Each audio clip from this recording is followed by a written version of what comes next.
Student, आज का जो टॉपिक है वो है डेथ ऑफ अ पार्टनर।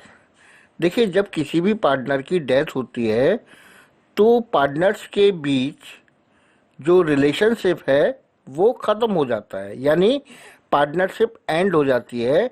लेकिन फर्म बाकी के बचे हुए पार्टनर के साथ अपने बिजनेस को कंटिन्यू रखती है।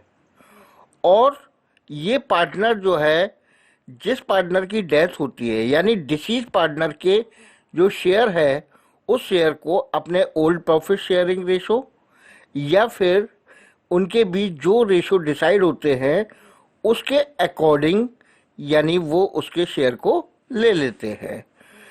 इसका अगर किसी भी पार्टनर की डेथ होती है तो उस कंडीशन में जो भी हमारा अकाउंटिंग प्रोसेस है वो same retirement of a partner की तरह होता है। यानी हमने रिटायरमेंट ऑफ अ पार्टनर में जो भी अकाउंटिंग प्रोसेस पढ़ा है वही सारा अकाउंटिंग प्रोसेस यहाँ भी फॉलो किया जाता है। अब किसी भी पार्टनर की जब डेथ होती है तो उस समय यानी कुछ एडजस्टमेंट जो हमें फॉलो करनी होती है वो क्या है। Number 1, change in profit sharing ratio, यानी पार्टनर की डेथ होने पर यानी उनके प्रॉफिट शेयरिंग रेशो में क्या चेंज होते हैं। सेकंड, एडजस्टमेंट फॉर गुडविल, यानी गुडविल का एडजस्टमेंट किस तरीके से किया जाता है। Number 3, adjustment for revaluation of assets and reassessment of liabilities, यानी डेथ होने पर जो फर्म की एसेट्स हैं उनकी रिवैल्यूएशन, लाइबिलिटीज का रीअसेसमेंट कैसे किया जाता है, इसको किस तरीके से एडजस्ट किया जाता है। ठीक है। फोर्थ है adjustment for existing balance of reserve, accumulated profits and losses, यानी फर्म के जो रिजर्व्स हैं या अनडिस्ट्रीब्यूटेड प्रॉफिट और लॉसेस हैं उनका एडजस्टमेंट किस तरीके से करना है। Number 5, determining the amount due to deceased partner, यानी जिस पार्टनर की डेथ होती है उसका अमाउंट किस तरीके से कैलकुलेट करना है। 6, payment to the deceased partners, legal executors of his estate, यानी जिस पार्टनर की डेथ होती है उस पार्टनर के जो भी कानूनी वारिस हैं उन वारिस को उसकी जो अमाउंट है उसका पेमेंट कैसे देना है। और नंबर 7 है adjustment of Capitals of the continuing partners, यानी जब किसी पार्टनर की डेथ होती है उसके बाद जो रिमेनिंग पार्टनर्स होते हैं, जो कंटिन्यूइंग पार्टनर्स होते हैं, उनके बीच कैपिटल का अगर एडजस्टमेंट करना होता है तो वो एडजस्टमेंट कैसे किया जाता है। ये सारे टॉपिक हम इसमें पढ़ेंगे। स्टूडेंट, अब हमारा जो फर्स्ट टॉपिक है वो है change in profit sharing ratio. इसका मतलब new profit sharing ratio and gaining ratio. तो देखिएगा, जब किसी भी पार्टनर की डेथ होती है तो डेथ होने के बाद जो हमारे रिमेनिंग या कंटिन्यूइंग पार्टनर्स होते हैं उन पार्टनर के हम न्यू प्रॉफिट शेयरिंग रेशो और गेनिंग रेशो कैलकुलेट करते हैं। अब न्यू प्रॉफिट शेयरिंग रेशो जो हम कैलकुलेट करते हैं उसके लिए यानी old profit share plus gain, यानी जिस पार्टनर की डेथ होती है उस पार्टनर का कितना शेयर लिया गया है तो ओल्ड शेयर में गेन को ऐड करके हम न्यू प्रॉफिट शेयर कैलकुलेट करते हैं। इसी तरीके से अगर गेनिंग रेशो निकालना है तो new profit share minus old profit share.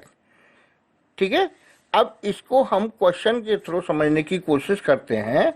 तो देखिए, क्वेश्चन 1, RS एंड M, ये 3 पार्टनर हैं जिनके रेशो 2/5, 2/5 एंड 1/5 हैं।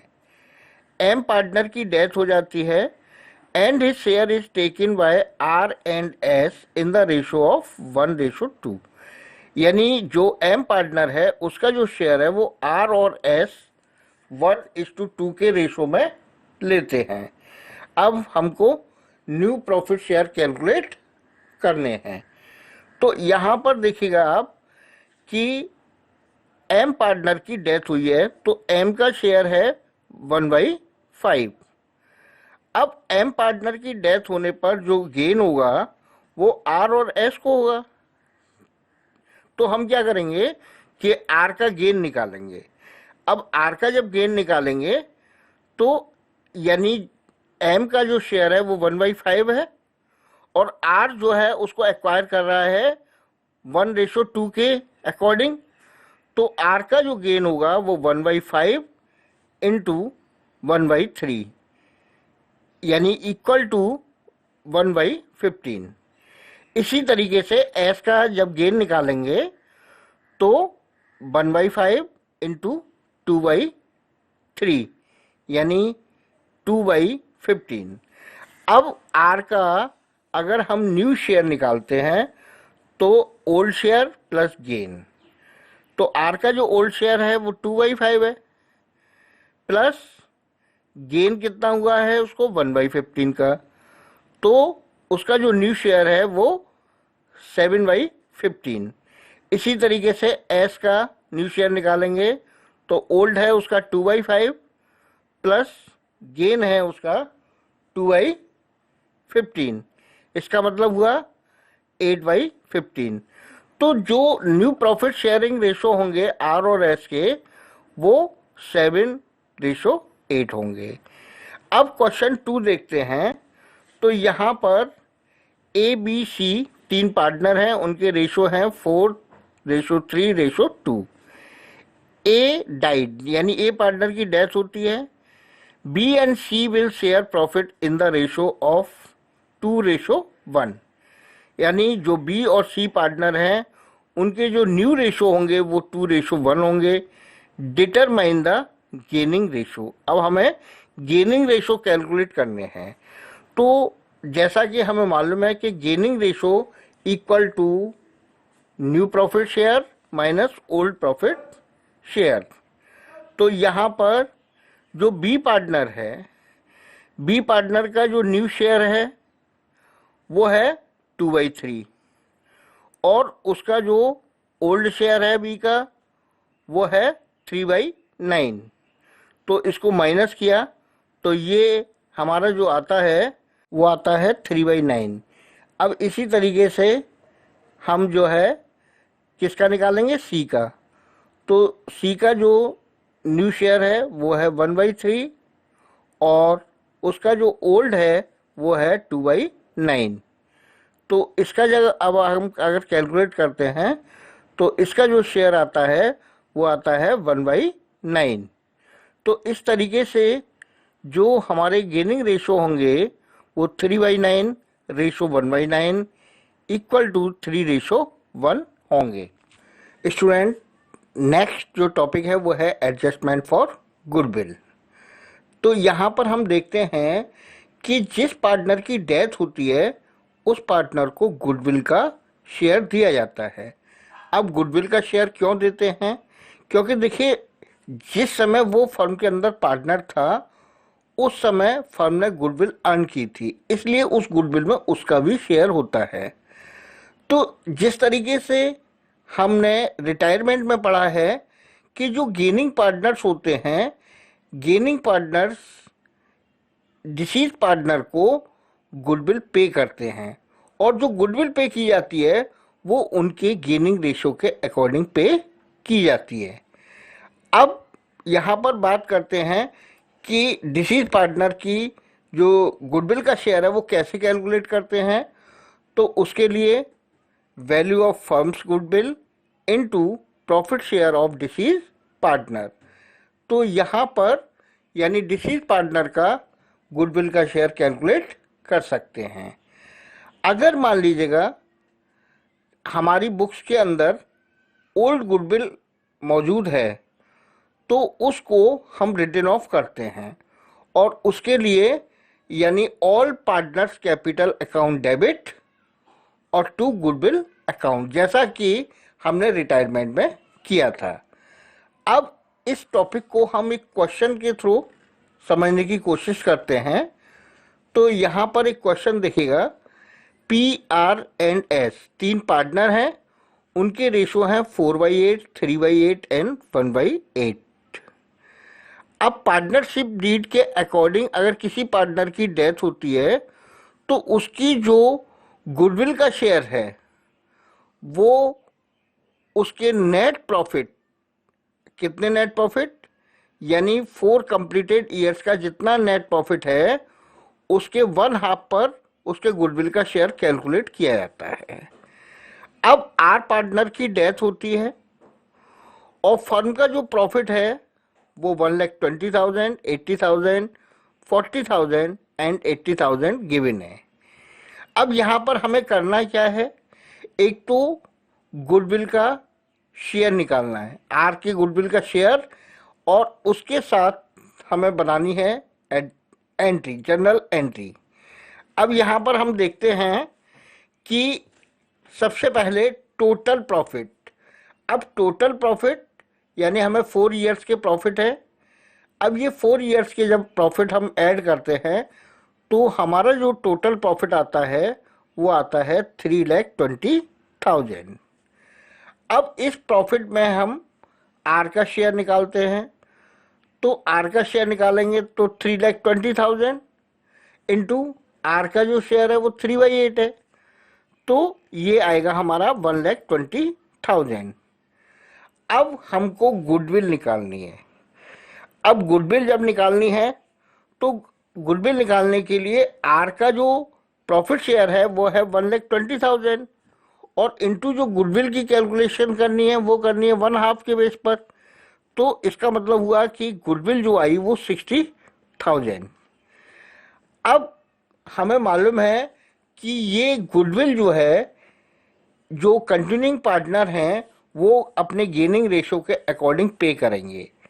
तो यहाँ पर गेनिंग रेशो निकालते हैं हम, तो गेनिंग रेशो जब हम निकालेंगे तो पी का जो गेनिंग रेशो होगा वो 4/8 और एस का जो गेनिंग रेशो होगा वो होगा 1/8, यानी इट मीन्स 4:1।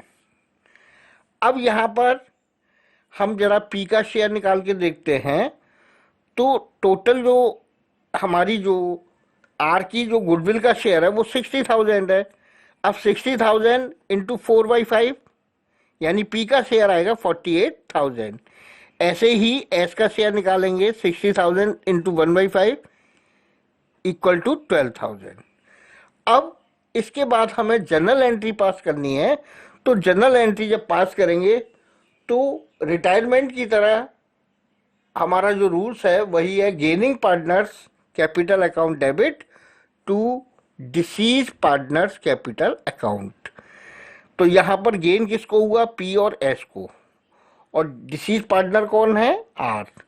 तो हमारी जो जनरल एंट्री पास होगी वो होगी P's capital account debit 48,000, S capital account debit 12,000 to R's capital account 60,000।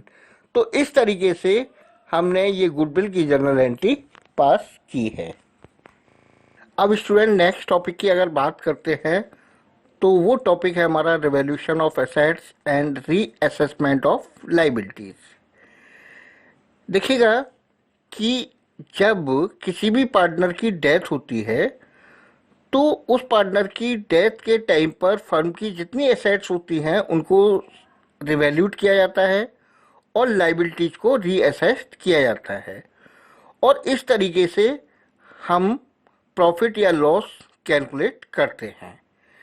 अब देखिएगा जब फर्म की एसेट्स और लायबिलिटीज की रिवैल्यूएशन की जाती है तो उस कंडीशन में या तो प्रॉफिट आता है या लॉस। तो जो डिसीज पार्टनर होता है, यानी हम डिसीज पार्टनर का जितना भी शेयर होता है उस शेयर के अकॉर्डिंग हम उसके कैपिटल अकाउंट को क्रेडिट या डेबिट करते हैं। कभी कभी क्या होता है कि पार्टनर जो है, जो एसेट्स या लायबिलिटीज की जो एग्जिस्टिंग वैल्यूज है, जो पुरानी वैल्यूज है, उन वैल्यूज को न्यू वैल्यूज में चेंज नहीं करना चाहते हैं। तो उस कंडीशन में हम क्या करते हैं कि रिवैल्यूएशन का जो भी प्रॉफिट या लॉस होता है उसका नेट इफेक्ट निकालते हैं, और नेट इफेक्ट निकालकर जो डिसीज पार्टनर है यानी उसका शेयर निकालते हैं, और शेयर निकालने के बाद हम उसके कैपिटल अकाउंट को क्रेडिट करते हैं, और जो गेनिंग पार्टनर्स होते हैं यानी उनके कैपिटल अकाउंट को डेबिट करते हैं उनकी गेनिंग रेशियो के अकॉर्डिंग। तो यहाँ पर ठीक है, कोई भी मतलब न्यू हमारा जो है प्रोसीजर नहीं है, सारी अकाउंटिंग प्रोसेस सेम है जिस तरीके से हमने रिटायरमेंट ऑफ अ पार्टनर में पढ़ी है। स्टूडेंट, अब नेक्स्ट टॉपिक की अगर बात करें तो नेक्स्ट टॉपिक है हमारा reserves, accumulated profit and losses. तो देखिए, जब किसी भी पार्टनर की डेथ होती है तो उस समय फर्म के रिजर्व, अनडिस्ट्रीब्यूटेड प्रॉफिट्स और लॉसेस जो भी हमें गिवन होते हैं उनको हम पार्टनर्स के यानी सभी पार्टनर के, जिसमें इंक्लूडिंग डिसीज पार्टनर भी है, उनके कैपिटल या करंट अकाउंट में क्रेडिट और डेबिट करते हैं, वो भी ओल्ड प्रॉफिट शेयरिंग रेशो के अकॉर्डिंग। तो यहाँ पर अगर मान लो पार्टनर्स की कैपिटल जो है फिक्स्ड है तो करंट अकाउंट में ट्रांसफ़र करते हैं, और अगर मान लीजिएगा कैपिटल उनकी फ्लक्चुएटिंग है तो उस कंडीशन में हम पार्टनर के कैपिटल अकाउंट में ट्रांसफ़र करते हैं। कभी कभी क्या है कि पार्टनर जो है रिजर्व या प्रॉफिट की जो वैल्यू है उसको न्यू फर्म की बैलेंस शीट में कंटिन्यू करना चाहते हैं, उसमें दिखाना चाहते हैं। तो उस कंडीशन में हम क्या करते हैं कि हमारे जो भी रिजर्व या प्रॉफिट या लॉसेस गिवन होते हैं उनका हम नेट इफेक्ट निकालते हैं, और नेट इफेक्ट निकालने के बाद हम क्या करते हैं कि जो डिसीज पार्टनर का शेयर है वो शेयर निकालते हैं, और शेयर निकालने के बाद हम डिसीज पार्टनर के कैपिटल अकाउंट को क्रेडिट या डेबिट करते हैं, और उसी तरीके से जो गेनिंग पार्टनर्स हैं उनके कैपिटल अकाउंट को हम डेबिट या क्रेडिट करते हैं, वो भी उनके गेनिंग रेशो के अकॉर्डिंग। तो यहाँ पर आप ये देखिएगा कि जो रिजर्व या प्रॉफिट लॉस का जो हमारा ट्रीटमेंट है वो सेम है जिस तरीके से हमारा रिटायरमेंट में है। तो यहाँ पर भी कोई भी न्यू चेंज नहीं है।